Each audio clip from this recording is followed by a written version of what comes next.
Cheers. Thanks O2H and Dr. B. Liv for our gorgeous Teacups. They've been brought together again. Yay. Welcome to the last episode of season 1 of Spilling the Jasmine Tea. How have you found the season so far? It's been so good to record this and do this with you. Teamwork is a dream work. I really feel like we work together really well and we've complemented each other's strengths and weaknesses. I'm very happy with how it's gone. We've gotten really good feedback. It's helped me personally grow so much as a creator and as a entrepreneur and as a person. That's some deep tea. I love it. What about you, Vianne? The community, listeners and feedback have been so warm. So it's really helping me learn. Healing that's our it. fears of being visible and being judged and being vulnerable. So we appreciate you. So we've been spilling our tea for 8 episodes now, and we hope you've enjoyed sipping on it. We have something very exciting coming up. We want to host an in-person community tea party with you. So come along Saturday, 23rd of May at Library at the Dock. We want to have a tea party where we're brewing on these topics together, not just from this couch to you anymore, but coming together, discussing some of these topics from season 1, as well as what's some tea that you want to share. We want to grow this community and have these honest conversations with each other so that we can all heal and grow and thrive together individually and as a community. And so if you want to be a part of that, go to our Substack, which is where we'll be releasing the details very, very soon. So getting into the topic for today, literally just before we started having this tea, but Amanda and I were at a cafe. I was sitting there melting under the sun. I had already changed seats and it went from burning one side of my face to the other. And I was like, I want to get out of the sun. But there was a voice in my head that was kind of like, do you need to say that? Let's not make things difficult. Don't want any potential conflict, even though this is a very trusted relationship. But there's this fear of what if there is a different point of view and I can't really express my needs, how I'm feeling. What if I'm seeing it as too difficult, sensitive, annoying? Exactly. The perceived potential conflict was what was brewing in my head until I think I just said it, like, let's get out of the sun. Actually, you're like, I'm kind of dying in the sun, but like, take your time. Oh, okay, that's what happened. But when you express your need, I was very happy to get going. You were very accommodating, and it's just a representation of this journey. It is ongoing, but the support that you have makes it easier. Have you ever been in a position where you are not sure whether to voice your opinions, questions, and needs, or maybe it's more about actually disagreeing with someone? Welcome to Spilling the Jasmine Tea, where we unpack culture, identity, and the taboo topics that we grew up whispering about. And it brings us into the topic that we're talking about today, which is conflict. So brew yourself a cup of tea, maybe jasmine. Sip along as we spill the jasmine tea. So Amanda, we were chatting before. You have a little story to share with us this week. Yeah. What's been going on? I do have a story, a juicy one for some of y'all. Okay, spilling the chai tea today. Chai tea, yes. Thank you to Kylie who brought me this from India. So I had a friend ghost me actually recently. I was about to say break up, but it was more of a ghosting. Okay.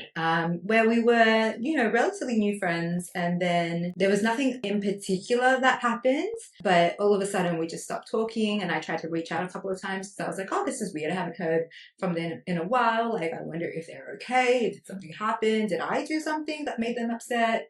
So I reached out and asked those things, and initially, when they didn't know what it was about, they were like, oh yeah, I'm good, like, what's up? And then when I was like, I just haven't heard from you, like, are you okay? Did I do something that made you upset? And then they ghosted me after that. So I'm like, okay, there's probably something there. I can probably think of a few events that happens that has led to that. And it's been made me think about how we kind of communicate conflict in relationships, right? Because I know that's actually a pattern that I'm very familiar with because I used to do it as well. As in ghosting or like not being able to express like when something made me uncomfortable, upset. So I just avoid. Right. Okay. So avoidance as your conflict resolution style. Yes, very effective. If only we could just run away from all the problems. Oh, I've tried so many times and then they just come back harder. Oh, okay. I can see that now because I've done like a lot of work in my emotional regulation and communication, conflict resolution and things like that. And not to say I'm perfect, but I feel like I'm better able to communicate when something is like, you know, to set boundaries and things like that. In my friendships, I have the, not expectation, but kind of like expectation, maybe standard that my friends will communicate to me when I do something that they don't like. And, you know, we can have an adult conversation about that so that we can, you know, work it out and continue to be friends in a way that nourishes both parties or all parties, you know. But yeah, I'm wondering if you've had kind of that experience or what your experience is with conflict resolution management yourself. Oh my gosh. Well, conflict, even the topic, you know, I've not had a good track record historically of dealing with it very well. And the people pleaser and the way that I've been raised, it's very like crumbling at the thought of someone hating me or, you know, I did something to offend someone. And the pull to just avoid and run away from all the problems is so real. So I feel like I've been kind of terrified of conflict for a long time. Even though I've been scared of conflict, the ghosting situation with like friend breakups maybe has happened a little bit, but I can only think of explosive breakups. So, okay. you know, big fights and then distance. Yeah, because it often goes one way or the other. It's either like, it kind of relates to the nervous system, right? Fight or flight is like the. Exactly. And then also freeze fawn is just like, oh, just make people please, make myself small. Whereas fight is like attack. And then flight is just, oh, avoid. Yeah. So actually between us then, this is like the spectrum of dealing with conflict in friends, at least.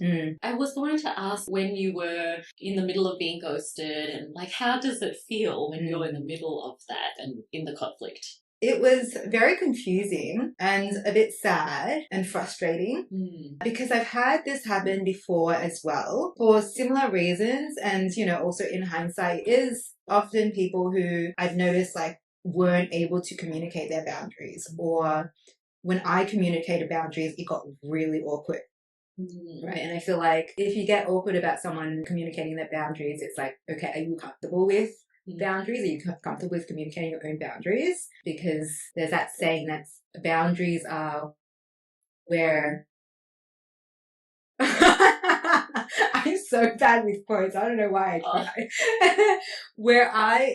It's like where I can love me and you. Oh, okay. Yeah. Boundaries are where I can love me and you. Or something like that. I might have butchered it. Sounds good. But it's like, you know, honoring yourself and also respecting the other person enough to say, hey, I want to keep this relationship. I think we have a good connection. And at the same time, if this is to continue, like, this is what I need to feel safe in this relationship. Like, can we honor this? And, you know, it goes both ways. Like, if there's something that you need to set as a boundary so you feel safe in this relationship, like, that needs to be communicated. And then if that's not able to be met, then that's when, you know, conflict and separation. I think that's a key point is like, is there the possibility for repair if the boundaries can be accepted? I have a few examples of both my brother and I setting boundaries with each other recently. And one of them was him saying that I can be a bit aggressive, maybe with my advice for him or opinions. I was like, what do you mean? After sitting with it, I was like, okay, well, I'm not going to cut him off. That's not the goal here. It's more like, yes, there's a lot of potential for repair. So because we're on the same page of like wanting to have a better relationship, I tried my best to be really gentle and then immediately asked feedback of like, did you notice how I was really gentle in that conversation? Is that, you know, honoring your boundaries? And he's like, yeah, that was really positive. Okay, good. That's so nice. Well, yes, and it's been a long history of conflict and fighting, but that kind of idea of like, well, we still want to have a better relationship at the end. So yeah, possibility for repair has always been there. And it takes a lot to, especially when you've had such a long history and relationship with someone and you've, really set into your past, particularly family, right? To both be mature enough, like emotionally mature enough to be like, okay, like let's not fall back into our patterns and let's try to choose a path where we can both feel good moving forward together. Yeah, and I think we have both been on an emotional recovery and support journey, getting support for ourselves as well. So I think it's like all the good ingredients to be able to work through conflict. Yeah. But now I'm wondering, growing up, whether it was, school, friendships, workplaces, how did you feel with the idea of dealing with conflict in the past? Yeah, very similar to you. Two peas in a pod with that. I was very avoidant with conflict in that, I ghosted people in the past as well and have had explosive friendship breakups as well.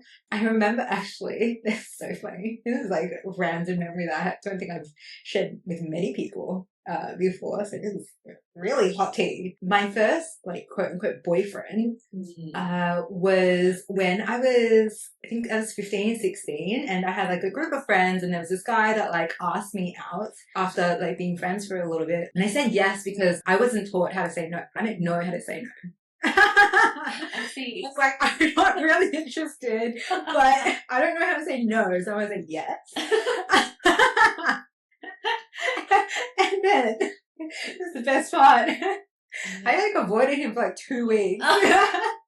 He was like messaging me. He like came to my house at one point. And I was like, nah, can't come out. I'm busy.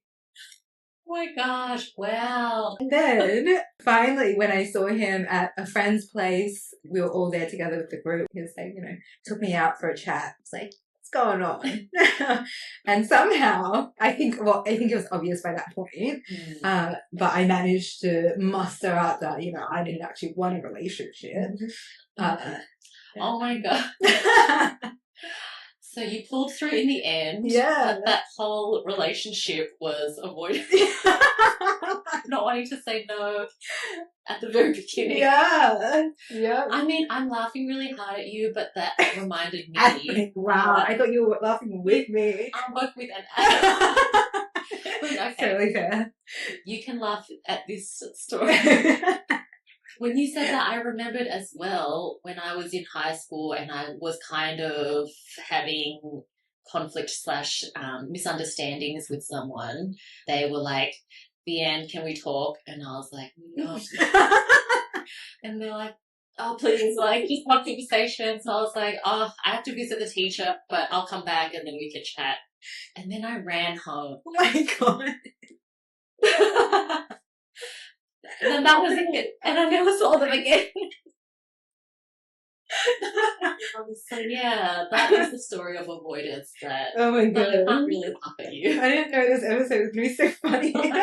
Spilling tea.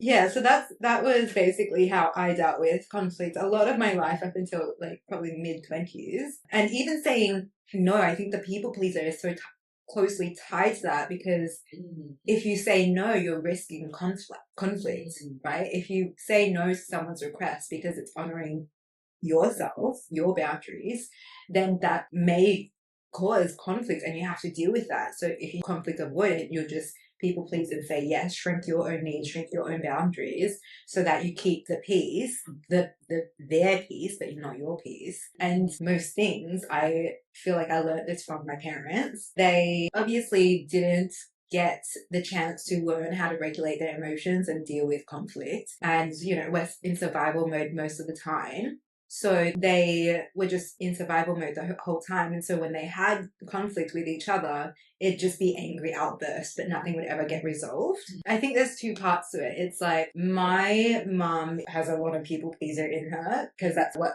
helped her survive, like refugee camps and even being here in a white country as an immigrant and person of color. I would notice her people please with my dad, with other people. She would avoid conflict in that way. But then, when she's reached her limit, that's when she explodes. Right. And I definitely repeated that as a child myself. Like in family, we used to fight so much because we'd kind of avoid conflict discussions, topics, or if conflict did come up, we'll do the silent treatment. And then we'd like, reunite, but not ever talking about it or resolving that original conflict. Emotions were non-existent, non-acknowledged, shut down and shamed actually even. And so it was like a lot of like pent up energy, and your body can only take so much until it like ruptures, right? And so after that point, it was like if your body is like at capacity with the stress and the emotions, then it's like you're constantly going to be like fighting because you can't keep it in. Yeah. Wow, and it's probably very accurate that there's only a limit to how much you can, people please or fawn until your body does reach its capacity, and the only next option is explode. All of that, maybe resentment or anger coming in. Big. Yeah. I think you said something earlier about like coming away from resolving conflict by giving peace to the other person and taking it away from yourself, but now finding a bit more of a balance. Was there a time where you compromised your peace for other people's comfort, for other people's peace? Yeah. And has there been a time recently where you've noticed, that dynamic and you're like, no, I choose to honor my peace? And even on that point, I realized in the past, I was even scared to share my opinions about things. They differed to other people who were more assertive or dominant about their opinion. So it's not even necessarily leading into conflict territory yet. Like we haven't had a disagreement or something, but just hearing someone's strong point of view was enough for me to be like, I won't share my opinion. I'm too scared of having two different opinions on the table. And I think the fear response of like, what if they kind of attack my opinion, question it, and I just don't want to go through that, especially publicly if there's other people in the group as well. And I think that translated even in a workplace setting as well, where it's probably good to have different opinions and work through like what's the best way to solve this problem. But if someone's really forceful about this is the right way to do something, it really discouraged me from thinking that I can even share my opinion or any other opinion is allowed. So I think it took a long time to realize that I was hiding my opinions. It became normal to keep it all, down. And it even started meshing with my like sense of self. Like I told myself I wasn't someone that had good ideas, like helpful opinions. You know what? When you say that, like, I'm not allowed to have my own opinions, I definitely had that as well. I feel like we have such parallel stories here. I remember in a relationship, there was this playlist that I wanted to play, and I pressed play, and he was like, we have very different styles of music. And I was like, oh, I don't know what the song is. Let me change it. Oh, no. Oh my god, it's so funny. And I didn't notice it. I don't think I noticed it at the time. I noticed the anxiety. He's gonna think less of me, I'm not good enough, like I'm essentially I'm unlovable. If I have a different opinion, if I upset this person, I'm unlovable. And like when that's like the wound, it's like, well, I want to be lovable. So how do I be lovable? I'll people please with everyone. I'll agree with everyone. I'll make everyone else feel good, even if I don't. And I think there is a lot to say about the upbringing. I mean, I just speaking from experience, but I think it's similar for other similar cultural backgrounds like collectivist communities. In particular, girls and boys are raised differently as well, and I think the messaging for girls growing up is to basically sacrifice yourself for someone else. The messaging around you shouldn't laugh too loudly, who's gonna marry you if you're like this, and just like trying to keep your behavior in line. But the core of it is always the same of you need to put your big feelings down so that other people are comfortable. You need to be nice, pleasant, palatable, calm, pretty. And as a society, like major in our cultures, our Asian cultures as well. But as a society, it's like, yeah, that's all women are good for, just looking pretty. And that's it. Like, if you have opinions, you're bossy, you're too opinionated, you're difficult, you're aggressive. And then again, it's a structural thing. It's a structural oppression that makes us want to people please and be conflict avoidant. I remember at some point I was like, I'm allowed to like things that I like, even if other people don't like it. And I remember the first time when I played a song and someone's like, what is this? And I'm like, it's a good fucking song. Wow. So you gave yourself a bit of, a boost or permission at some point. Yeah. To be like, it's okay. Like, you're still lovable. You're still the person. You're still worthy as a person if you like things that other people don't like. If you have a different opinion to other people. I remembered in other instances where it's actual conflict and I'm like stating a different opinion and my face is red and my chest is heavy and there's like rocks in my throat and I'm like, just say it, it's fine. But it's like, you have to move through that, because if you just let essentially that trauma, right, those memories of don't speak your opinion, otherwise you're unlovable, that is what's coming up when you do speak your opinion and it's different to everyone else's. You need to be able to do that and experience that discomfort to remind yourself, hey, it's safe. Definitely. I feel like that was a theme across the stories, is that when we had to put our opinions and feelings to the side, it was for the sake of safety and survival, social situation. Perceived safety and survival. Perceived, yeah. And so it takes a lot of courage to take that jump to be like, different is okay, rather than different is wrong. Yeah. And I can share my different likes and opinions. Yeah. Actually, when this other story pop up, I feel like it was an example for me that if I keep putting all of my, feelings and opinions down, they will explode out. And so if I listen to my body, it's like it wants to be expressed. The sign that I do want to share my opinions, I took up a new hobby, cycling. And I had like a big fear of other cars, other cyclists, the road. Yeah. And so my anxiety was pretty high. And I was cycling with friends, and I remember we were riding home and, you're turning right at the intersection. So you kind of like signal with your hand, like I'm turning right. Yeah. And I wait for the traffic light and turn. But as I was doing that, a car came from behind me, like came really close and like bumped at me.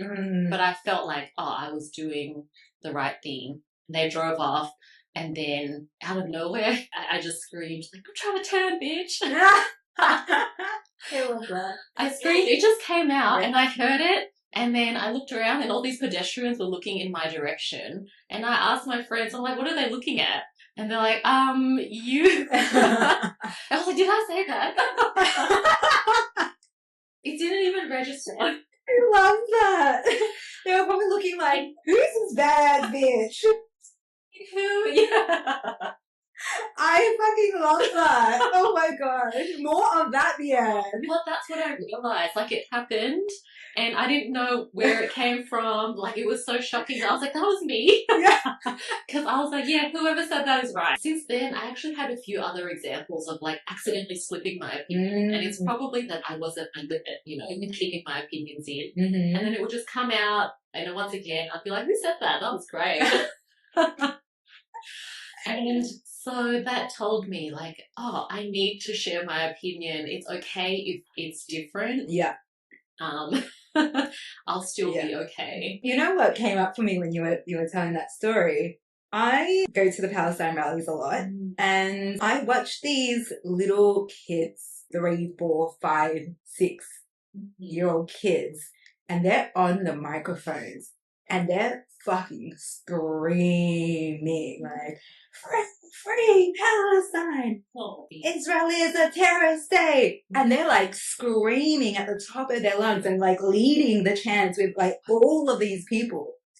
And I'm thinking, wow, these kids are going to grow up to be so opinionated, to not oppress themselves through the influence of societal and structural oppression. Can you imagine if more kids were empowered to speak their opinion like this?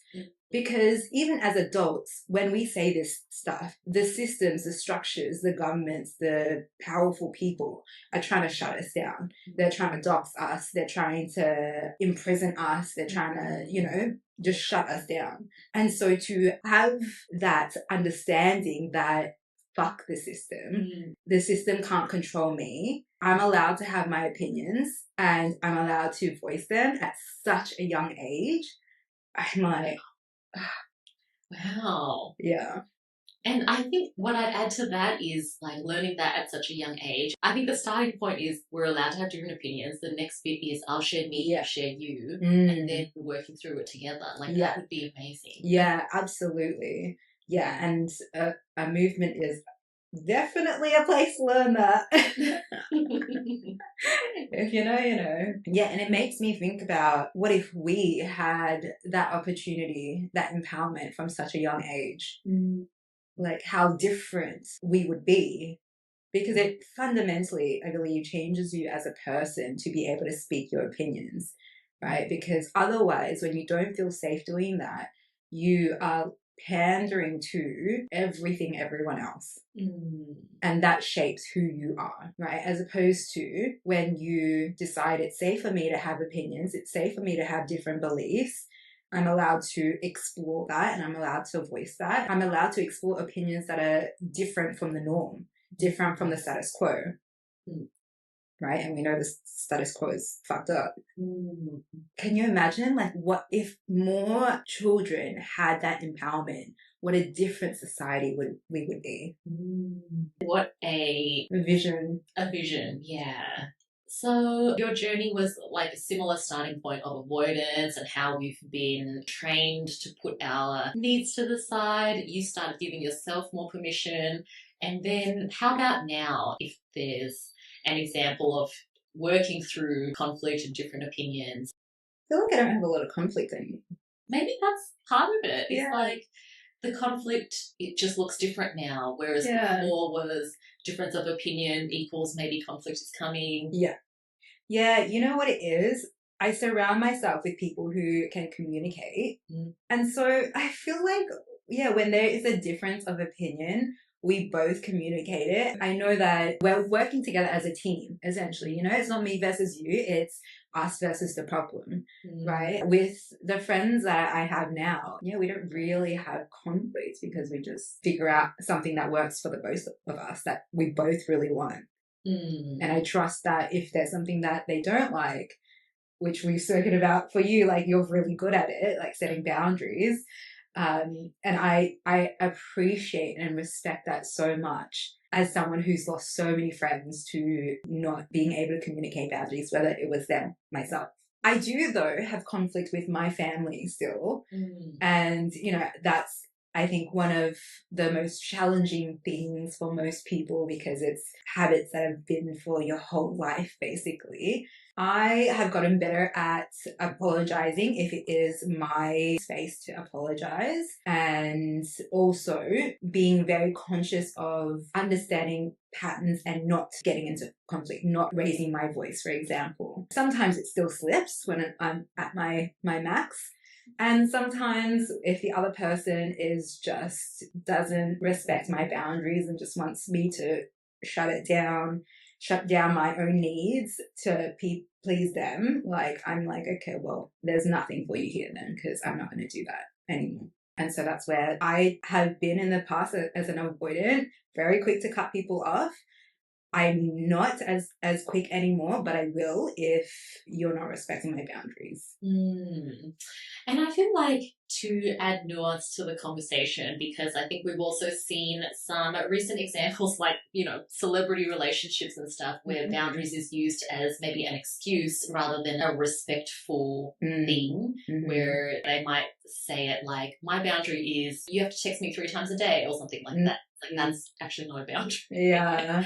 So maybe could you either define, or if you have an example of what is a true boundary, not just using it to describe an expectation or something. Yeah, and I think people can have standards. So that would be like a standard, right? You need to text me 3 times. But a boundary would be like, this is what I need. I need someone who is willing to communicate frequently with me. If that's not something that you can do, then this is not a relationship I'm interested in any longer. Right? So it's not like forcing someone to do something to pander to you, but it's communicating, this is where I'm at. Can you meet me there or not? I think that's, for me, what a boundary is. Is that interesting? What you, similar or different to what you think you see as a boundary?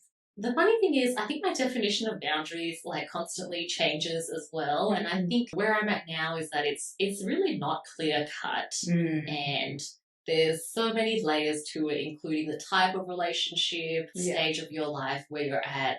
But I think it has something to do with values and needs as well. For me, one of my top values is respect. And I have a boundary related to that. If people can't treat me with respect, I won't engage with them. So that's kind of the boundary. And maybe it is like I don't really give 3 chances. It's more like 2. But if there's more than 2 or more examples of disrespect, so that has crossed my boundary, and now it's like, okay, that's enough information for me to know that I won't engage. Absolutely.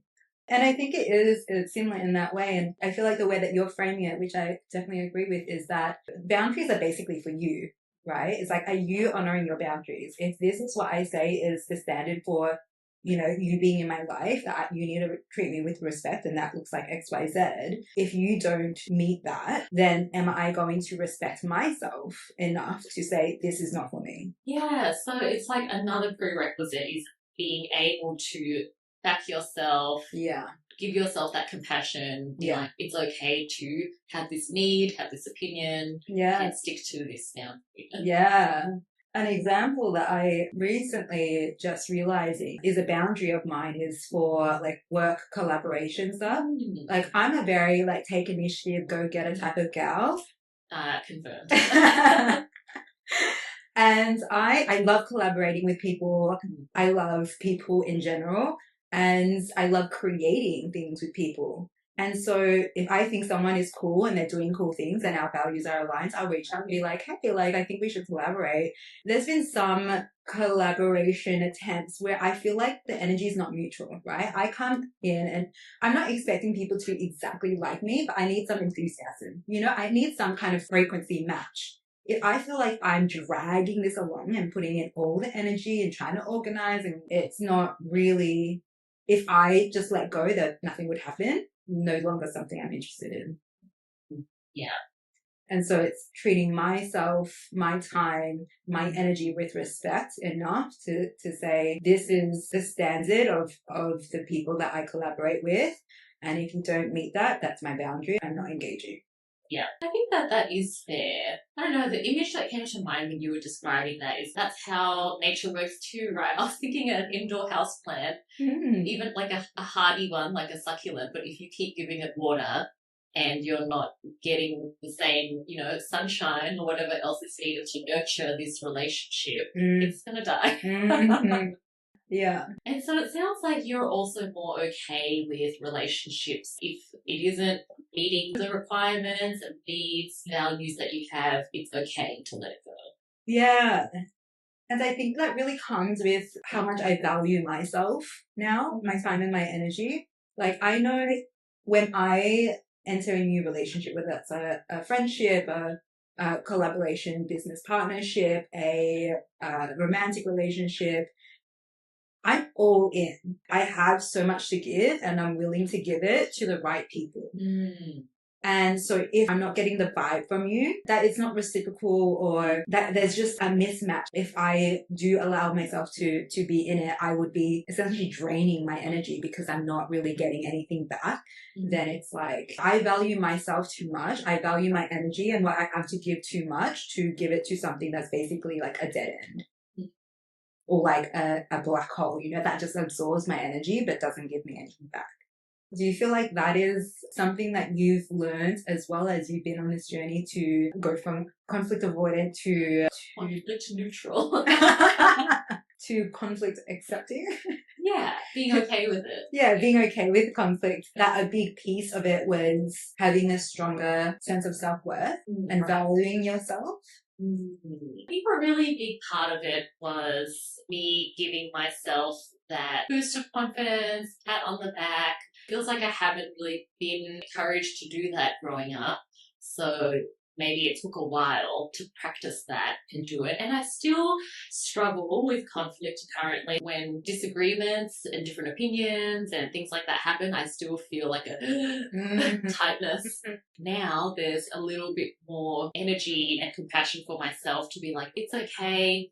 You don't have to jump to, I'm a bad person, I've got bad opinions, and this conflict will be forever. I think that self-regulation and self-soothing, there are more tools or resources where I can sit with it, breathe, really support myself, and then figure out a bit of a plan of like, how do I want to navigate this in a way that aligns with my values. And I would say I don't really do everything by myself. Like, I've got some trusted networks that I'll test, like, this is what the situation is, I'm thinking about this. And I found that where I'm at now is I'm able to listen to different opinions, but still decide on what feels the most right for me. Yeah. So just because I've asked for someone else's opinion, it doesn't mean I have to do what they say. Yeah. Which is also a learning in itself. Yeah. I love that, though. That makes so much sense, because I think also if you're conflict avoiding, there's a lot of shame around conflict, and if you're in conflict with people, so you don't usually say when you've had a fight with someone or you've had conflict with someone, and you keep it to yourself, and that is and breeds shame, right? But when you share it with other people, you're like, I'm okay that I'm in conflict with someone because I had a difference of opinion and I want to be able to work through it. Being able to hold that nuance and then discuss it with people to gain more nuanced opinions and thoughts, and then come back to yourself, and because only you know what is truly best for you. What I've heard is people with wavering sense of self, or they feel a bit unsteady with their opinion, when they ask other people for their opinion, they sometimes think like, I don't want to do that because I will get lost in other people's opinion. So actually it's quite important to have that stability inside. To trusting yourself, but also learning that it's okay to be wrong. And oh my God, that's such a huge point. Having humility.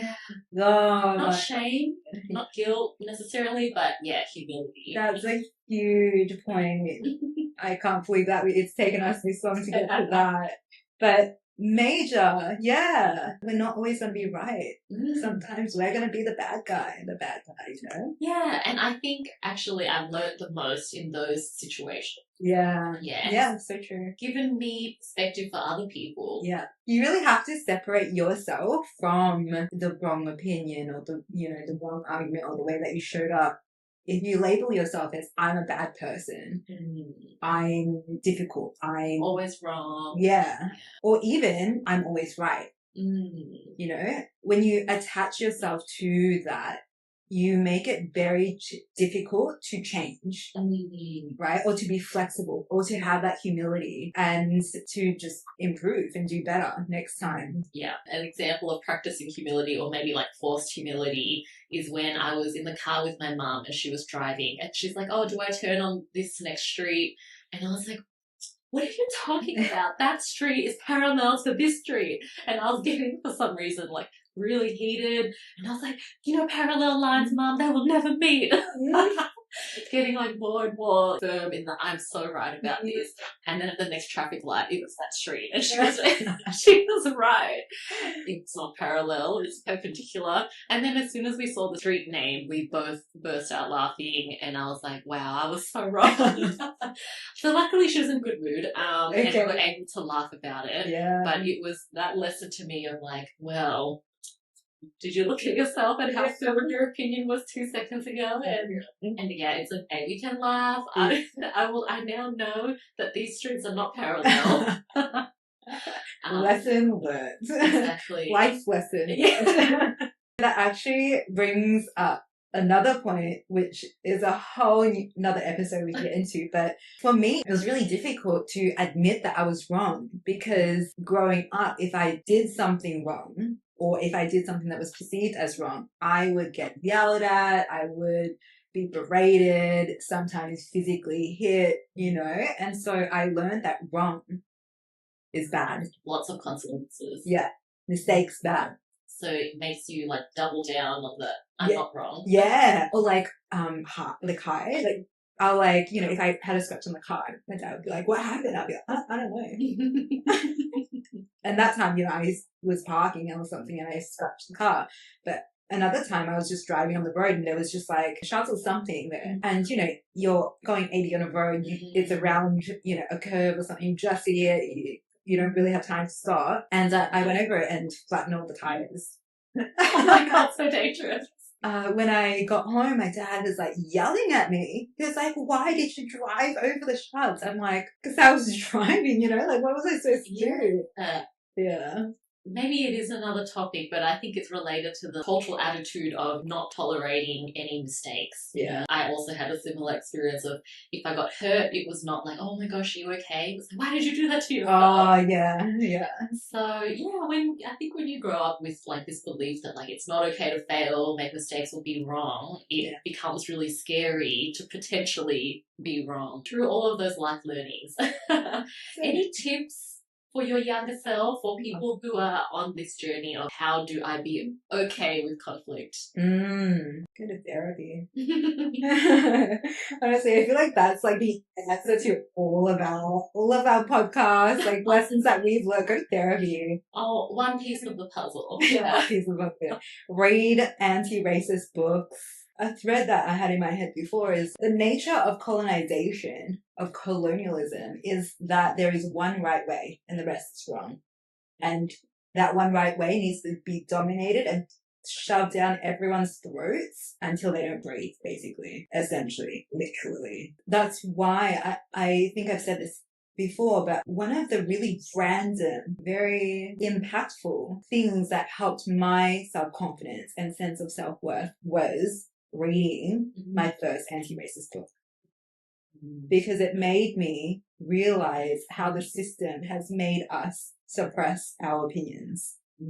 One thing to be on a individual level afraid to voice your opinions, but if you feel unsafe on a structural level in society to voice your own opinions, because if it's different to the status quo, which benefits a very, very select few, you are reprimanded in some way or another. In the best of cases, you get yelled at on social media.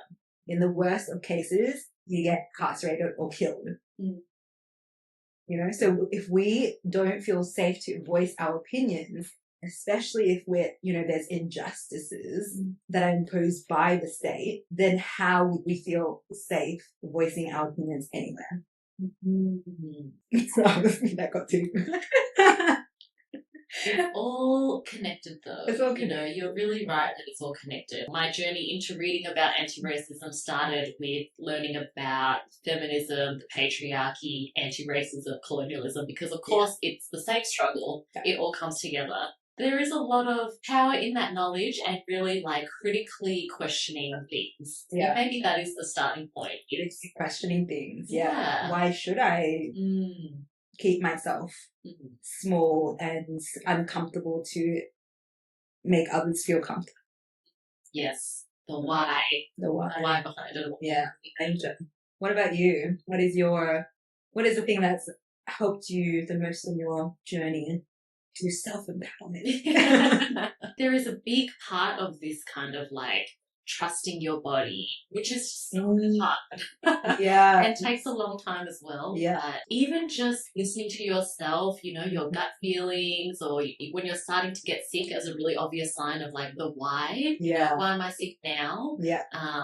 Such a good one. Yeah. Like listening to those cues, or, for me, I had lots of stomach aches at a point in time that was telling me I was burnt out is what it was saying. Yeah. But listening to all the signs that you have, whether it's like something doesn't feel right or actual physiological signs, starting to trust that listen to it and go from there. Oh my God, Leanne, that is such a good one. Oh my God. And I want to throw this evidence out there to support that. Most people who have autoimmune diseases are women. And the reason for that is because we keep our anger inside. Yeah, my little internal definition of an autoimmune condition is an unexplained condition. Yeah. And the immune system attacking itself. Why? Why have we not figured it out? Why is our immune system attacking itself? Because there's foreign things there. What foreign thing? Hatred, resentment, anger. That things that aren't meant to live in our bodies. Things that are meant to be processed, digested. Yeah, released. And ideally in a, controlled and healthy way. But I think at the start, women just need to release it. It really supports that point of listening to your body. And, I'm a big advocate of that.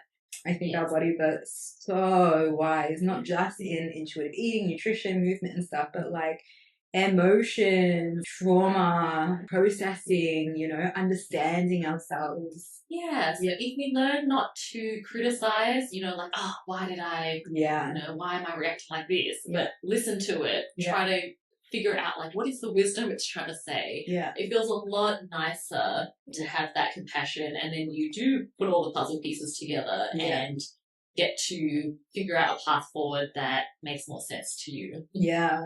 I have a follow-up question before we wrap up. Okay. How do you listen to your body? Well, I mean, the first part is identifying, right, before you name it. Just that mindful awareness that my throat feels tight or my hands are sweaty. Yes. So you really have to practice paying attention. Yeah. Awareness, mindfulness of sensations. Yeah. I think as a society, we're so inclined to intellectualize. 100%. So mind over body, power through. Why am I feeling like this? I shouldn't feel like this because, this is, and then we try to logic our way out of it.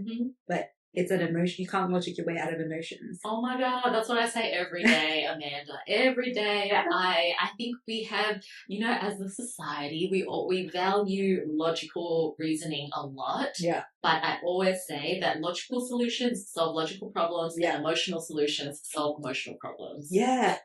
And you sometimes need to go through the emotional to get to the logic. If it's an emotional thing and you try to jump straight to the logic's not going to logic. No, not going to make sense. Long term. Yeah. So awareness of the body, that's a really, really important start. And then, honestly, naturally, when you allow your body that presence, it will speak to you.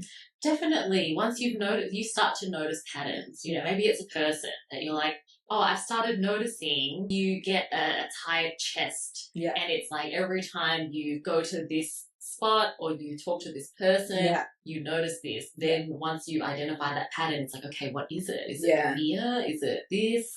And then you connect the dots like that. Yeah. Bodies are so incredible like that. Like, it knows stuff before we logically know it. It's so advanced, and we think that with our little brains that it can figure out what this whole body is saying. And things like it's smarter than this whole body. But it's really about that mind-body connection. 100%. I shit on the mind a lot, but it's really about the connection between the two. Yes, finding the alignment, trusting ourselves. It is a long journey, but that's a great place to start. Yeah. All right. Well, we hope that you've learned something about our journeys from being conflicted. Yeah. And maybe you disagreed with something, which is okay. That's what we're practicing. You're still loved. You're still, it's okay. It's okay to have a different opinion. Let us know if you have a different opinion. Let us know if you think we're a little bitch. It sounds so out of the way. Hopefully this conversation was a good starting point to aid in your reflections about dealing with conflict, learning to trust yourself, and ultimately have better relationships with people around you and yourself. Thanks for sitting along with us in season 1. We hope that this episode resonated with you, but if it didn't, that's okay too. We're still on this journey of understanding what it means to have healthy conflict, understand yourself, and how to navigate different relationships in your life. As we mentioned mentioned before, we are very excited to host our community tea party, and we have a special bring a friend 2-for-1 deal. So if there is someone that you know would love this event, love having these conversations, that have a need for these conversations, we would love for you to share this event and bring them along. So we'll share more information on our Substack. Make sure that you're there so that you can get all the deets and come join us in our community tea party. We are taking a short break between podcast seasons, but we want to continue connecting with the community on YouTube, where we'll be dropping some more light tea for some behind the scenes, a little bit more about ourselves and the journey there. We're so excited to come back for season 2 with some special guests. So stay tuned for that. If you enjoyed any episodes or this season, we'd love if you could leave a review wherever you listen to your podcast. It would really help us to reach more people to join the tea party. Whether we see you at the community tea party or on YouTube or in season 2, we hope that you continue to have these conversations with your loved ones, with your trusted friends and family, because we want to grow this movement to have these more honest conversations so that we can have a better relationship with ourselves and the Asian diaspora community. Well, thanks for joining us as we Spill the jasmine tea. It's really hot. Yummy though. Oh my